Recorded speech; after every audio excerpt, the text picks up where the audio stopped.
Hello, in front of me I've got Madden NFL 25. In this video I'll show you adjust coverage replay.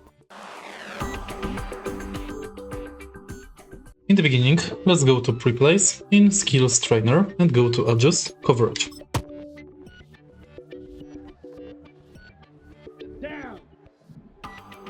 Press Y to bring up the coverage adjustment menu and call an inside alignment. Prevent the touchdown.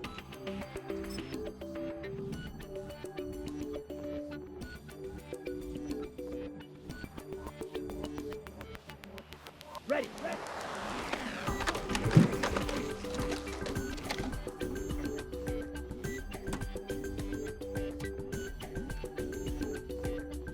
Ready.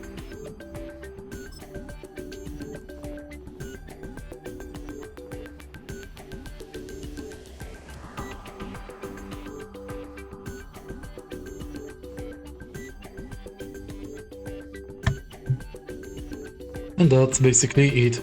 If you find this video helpful, please leave like, comment and subscribe.